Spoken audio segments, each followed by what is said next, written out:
کویش‌های که طی روزهای اخیر در شهرستان هولبوک به فرجام رسید. بار دیگر ثابت ساخت که هنرمندان خطلانی مخصوصا هولبوکی در شهرداری همتا نداشتند و این بازیافته که امروز در نوار دیده ایستاده‌ایم شبکه صافکاری شهرستان هولبوک بوده. در اون این کوزه اول برای بی‌ضرر کردن قبور اساسی آب پرتو و آب صافکاری اون سوراخ‌هایی که در نوار می‌بینید همون آب‌های مصرفی که در شهر بعداً به این شبکه وارد می‌گردند. با واسطه این سوراخ‌ها صافکاری به اطراف این قبور برآمده صافکاری کرده میشن و در اون چاهی که از خیش تیار کرده شده است همون آبی صاف کرده شده گرفته می شود و قسمت اساسی آبی که صاف نشده بی‌ضرر کرده می شود با واسطه اشقار آبی که در همین ظرف نگاه داشته می شد در مهلت های معین شده. برای چی بی‌ضرر کرده می شد؟ برای اون که در وقت شستشو، در وقت طهارت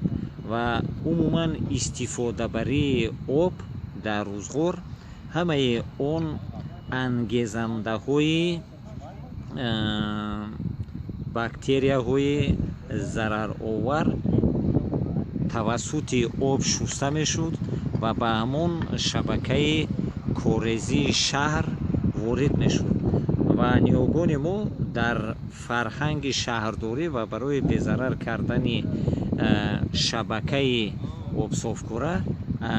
همین تکنولوژیای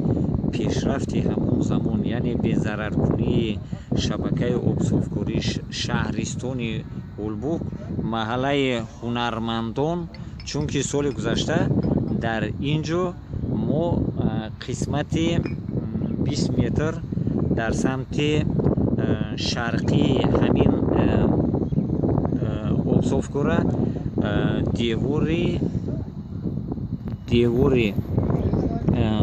استخانه هنرمندی شهرستان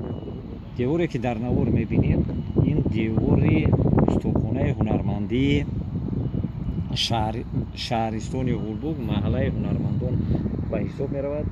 سال 2018 در وقت تفریحات‌های باستانشناسی کارمندان مؤسسه دولتی مامورگوی تاریخی فرهنگی هولبوک بازیافت نادر دسترس کردند و هنگام تفریحات‌های باستانشناسی در وقت کاوش این پای دیوار استخانه پیدا گردید و طی ماه‌های اکتبر و نوامبر در وقت تازه کردن و برآوردن دیوار از شفت این دیوار یعنی از اطراف این استخانه موادهای زیادی باستانشناسی به مانند تعداد زیادی سیماب کوزه، ظرف‌های سفالی و شیشه پیدا گردن که این بازگوی اون است که در اینجا و بعداً دستاورد بی‌نظیر اون است که از اینجا به مانند کلچه ها خوله های نیمتیار آهنی پیدا گردید که تا به این دوره یعنی تا سال 2018 در تفریحات‌های باستانشناسی در هولبوک اینا پیدا نگردیده بودند و معلوم می شود که از روی این кулчаҳои оҳанӣ маълум мегардад ки фулузот дар шакли нимтайёр ба ин ҷо интиқол дода мешуд ва баъдан барои тайёр кардани ҳар гуна асбобҳои рӯзгор, тайёр кардани асбобҳои рӯзгор дар ин андоза барои ҳунармандони хатонӣ беандоза осон буд ва ба ҳамин хотир дар ин ҷо инчунин он маҳсулотҳои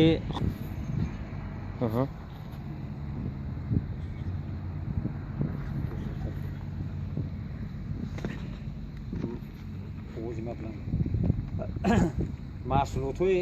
хомаи нимтайёре ки мо онҳоро бекор, яъне брак мегӯем, дарёфт шуда. Пас маълум мешавад ки дар устохона дар вақти тайёр кардани масолеҳ, дар вақти аз меъёр зиёд истифода бурдани ана ин поён, яъне аз он шаҳодат медиҳад ки сӯхтори ниҳоят ҳарорати баланд дар ин ҷо пайдо гардидааст ва бори дигар собит мешавад ки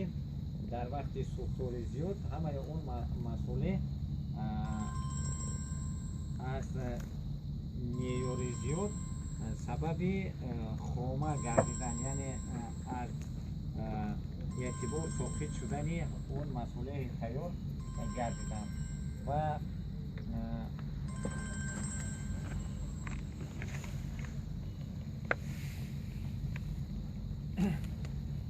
ин ҳамон боқимондаҳои